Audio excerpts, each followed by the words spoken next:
دبستان دہلی اور اردو غزل، تعارف و تمہید۔ یہ ایک تاریخی حقیقت ہے کہ اردو زبان اور اردو شاعری کے فروغ کا زمانہ بھی وہی ہے جو مغلیہ سلطنت کے زوال کا زمانہ ہے۔ سیاسی سطح پر ہی انتشار کی کیفیت نہیں تھی، معاشی اور تہذیبی سطح پر بھی انسانیت کو کئی طرح کے چیلنجز کا سامنا تھا۔ یوں تو 1757 کی پلاسی کی جنگ نے یہ ثابت کر دیا تھا کہ اب دہلی اور لکھنؤ کی مرکزیت کا قائم رہنا تقریباً ناممکن سا ہے۔ ایک طرف ایسٹ انڈیا کمپنی کی بڑھتی ہوئی طاقت، جس نے مشرقی ہندوستان کے بہت بڑے حصے پر اپنے قدم مضبوطی سے جما لیے تھے۔ دوسری طرف جاٹوں اور مرہٹوں کے چھوٹے بڑے حملوں اور لوٹ مار نے دہلی کے امن و امان کو برباد کر کے رکھ دیا تھا۔ اورنگزیب کی وفات 1707 کے بعد تخت و تاج کی دعویداری نے مغلیہ خاندان کی ساکھ کو تہس نہس کر دیا۔ آپس میں جنگیں ہوتی رہیں، ایک دوسرے کے خون سے تلواریں اپنی پیاس بجھاتی رہیں، ایک دوسرے کے خلاف سازشوں کا بازار گرم رہا۔ اسی ماحول میں محمد شاہ جیسے عیش پرست حکمراں راگ و رنگ کی محفلیں سجاتے رہے۔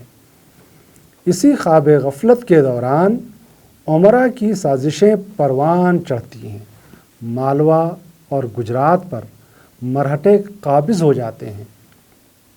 باجی راؤ دلی کے ارد گرد کے علاقوں کو لوٹ کر اپنی راہ لیتا ہے۔ رہی صحیح کسر نادر شاہ کے حملے 1738 نے پوری کر دی۔ حملہ کیا تھا؟ ایک قیامت صغریٰ کا بپا ہونا تھا۔ مغلوں کی نااہلی، آپسی رنجش، اقتدار کی ہوس اور عیش پرستی نے سلطنت کے اس شکوہ اور حشمت کو خاک میں ملا دیا جس کی پہلی اینٹ بڑے کر و فر کے ساتھ بابر نے رکھی تھی۔ مغلوں کی نئی نسل میں نہ تو وسعت قلبی تھی، نہ بازوؤں میں پہلی سی سکت، اور نہ وہ اتفاق و اتحاد جو جاٹوں، مرہٹوں، نادر شاہ، احمد شاہ وغیرہ کی قتل گری اور لوٹ مار پر قدغن لگا سکے۔ شاہی مال و اسباب لٹتے رہے، عوام دہلی کے عوام پر برابر قیامتیں ٹوٹتی رہیں اور ساتھ ہی عیش و عشرت کی محفلیں بھی پروان چڑھتی رہیں۔ مغلوں کی ناعاقبت اندیشی اور ان کی غفلت شعاری کا یہ وہ حد ہے جس کے بعد یہ عظیم سلطنت دہلی مضافات تک محدود ہو کر رہ گئی۔ مالوا، گجرات، دکن، پنجاب، مشرق کے کئی صوبے خود مختار ہو گئے یا مرہٹوں اور کمپنی بہادر کے تصرف میں آ گئے۔ غلام قادر نے شاہ عالم کی آنکھوں میں سلاخیں پھیر دیں اور وہ اندھا ہو گیا۔ مرہٹوں نے غلام قادر کو موت کے گھاٹ اتار دیا۔ اس طرح سارا کاروبار سلطنت سندھیا کے ہاتھ آ گیا۔ اب سلطنت تو شاہ عالم کی تھی، لیکن حکم مرہٹوں کا چلتا تھا۔ 1803 میں جنرل لیک نے دہلی کو فتح کر لیا اور مرہٹوں کو دہلی سے بھگا دیا۔ کمپنی نے بادشاہ کے اخراجات کے لیے 1,20,000 پینشن مقرر کر دی۔ 1806 میں شاہ عالم کی وفات ہو گئی۔ اس کے بعد اکبر شاہ ثانی تخت نشین ہوا، لیکن انگریزوں کو آداب شاہی کے رسوم سے اتفاق نہیں تھا۔ ادھر اودھ کے نواب کو بادشاہ کا درجہ دے دیا گیا۔ دہلی کی بادشاہت برائے نام ہو کر رہ گئی تھی۔ رہی صحیح کسر اس سکے نے پوری کر دی جس پر شاہ انگلستان کی تصویر ثبت تھی۔ 1857 کی جنگ آزادی فیصلہ کن ثابت ہوئی۔ انگریزوں نے فتح حاصل کر لی اور بہادر شاہ ظفر کو گرفتار کر کے رنگون عمر بھر کے لیے نظر بند کر دیا، جہاں 1862 میں مغلیہ سلطنت کا یہ آخری چشم و چراغ اس دار فانی سے رخصت ہو گیا۔ اورنگزیب کی وفات 1707 سے انقلاب 1857 تک کا دور اردو شاعری کے فروغ و عروج کا دور ہے۔ دہلی ہی نہیں، لکھنؤ میں بھی شاعری میں ترقی کے کئی مدارج طے کیے۔ دہلی میں غزل اور قصیدہ کو پھولنے پھلنے کے مواقع ملے۔ لکھنؤ میں مثنوی، مرثیہ، واسوخت اور ریختی نے فروغ پایا۔ دہلی میں بھی شعر آشوب لکھے گئے، بلکہ شعر آشوب کی پہلی مثال دہلی کے شعراء نے ہی قائم کی تھی، لیکن اعلیٰ درجے کے شعر آشوب لکھنؤ ہی میں لکھے گئے۔ غزل ہی ایک صنف ہے جسے بیک وقت لکھنؤ اور دہلی دبستان کے شعراء نے حرز جان بنایا۔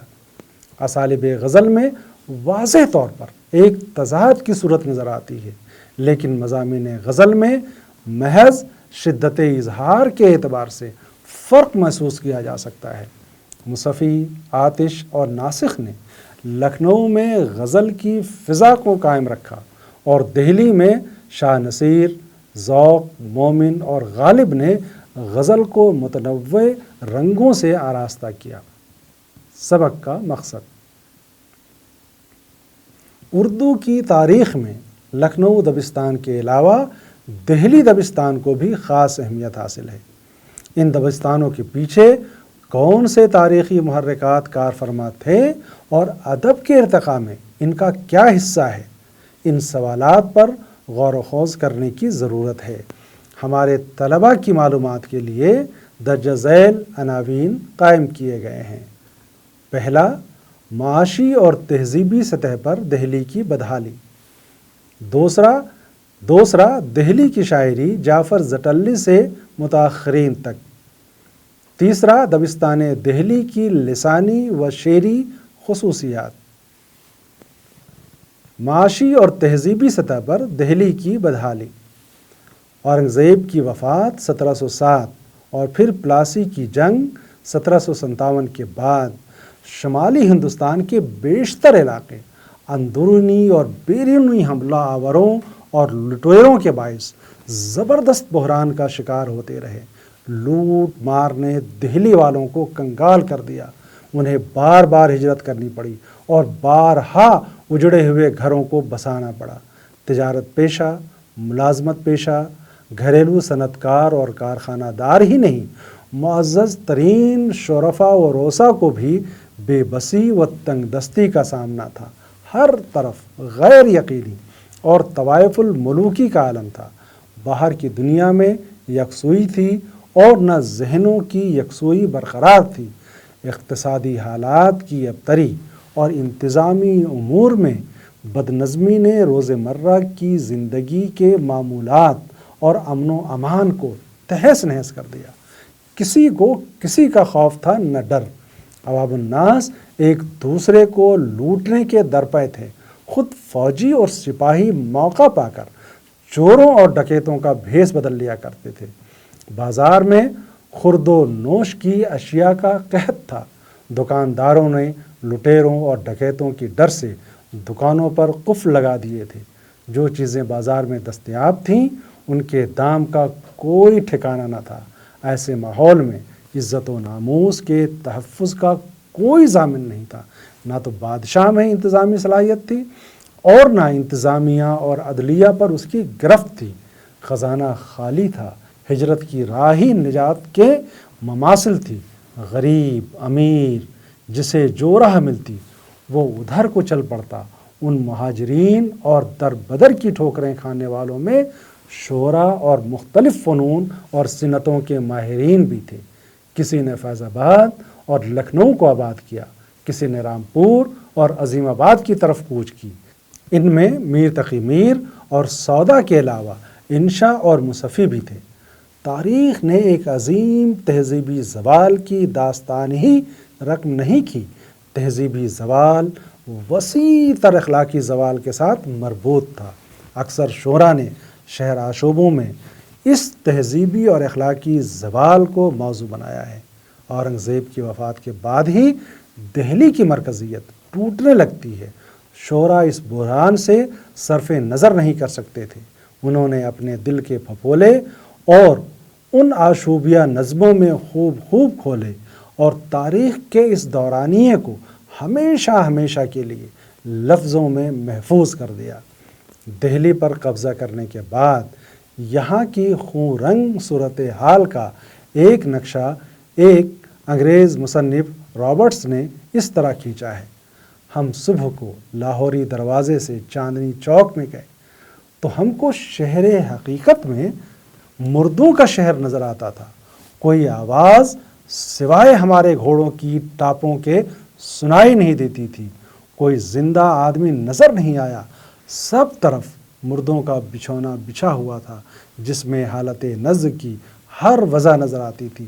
اس بات کے دیکھنے سے کہ ایک طرف مردوں کی لاشوں کے اعضاء کتے بھنبھوڑ کر کھا رہے ہیں تو دوسری طرف لاشوں کے گرد گدھوں کی جھنڈ ان کے گوشت کا مزہ لے رہے ہیں، ہم کو بڑی عبرت ہوتی تھی۔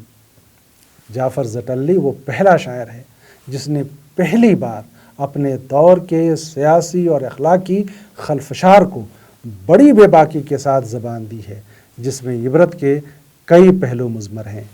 وہ کہتے ہیں: گیا اخلاص عالم سے، عجب یہ دور آیا ہے، ڈریں سب خلق ظالم سے، عجب یہ دور آیا ہے، نہ یاروں میں رہی یاری، نہ بھائیوں میں وفاداری، محبت اٹھ گئی ساری، عجب یہ دور آیا ہے۔ راکھیں سپاہی گھات کو، چوکی دلا دیں رات کو، کوئی نہ پوچھے بات کو، یہ نوکری کا حظ ہے۔ درگاہ کلی خان نے خورد و نوش کی اشیاء کی عدم فراہمی پر جو قصیدہ لکھا ہے اس میں ہر طبقے کے عوام کی بے بسی اور لاچاری کا احوال مذکور ہے۔ نہ تو روز مرہ کی چیزیں مہیا ہیں اور نہ خریدنے کی استطاعت۔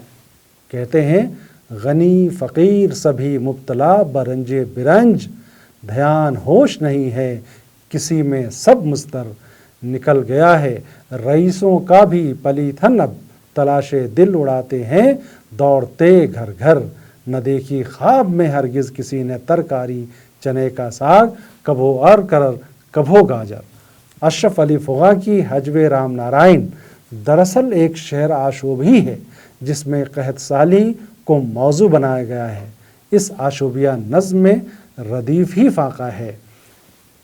ان کے اشعار: کیوں کر کٹیں گے یارب یہ بے شمار فاقہ، مجھ کو تو دو سرا ہے نفروں کو چار فاقہ، اعلیٰ سے تا ادنا جتنے ہیں گرسنا ہیں، لشکر میں ہو گئے ہیں بے اعتبار فاقہ۔ کوئی اگر سپاہی سردار سے کہے ہے لے اپنا خبر، شتابی مرتے ہیں یار فاقہ، سن کر اسے یہ کہنا یکساں ہے حال سب کا، تیرا نفر ہے بھوکا میرے کہار بھوک ہے۔ اس دہلی شہر کی ویرانی کے بارے میں سودا نے لکھا ہے: خراب ہیں وہ عمارات کیا کہوں تجھ پاس، کہ جن کے دیکھے سے جاتی رہی تھی بھوک اور پیاس، اور اب جو دیکھو تو دل ہووے زندگی سے اداس، بجائے گل چمنوں میں کمر کمر ہے گھاس۔ سودا کا قصیدہ شعر آشوب تہذیب روزگار: حاتم کا مخمس تو کھول چشم دل اور دیکھ قدرت حق یار۔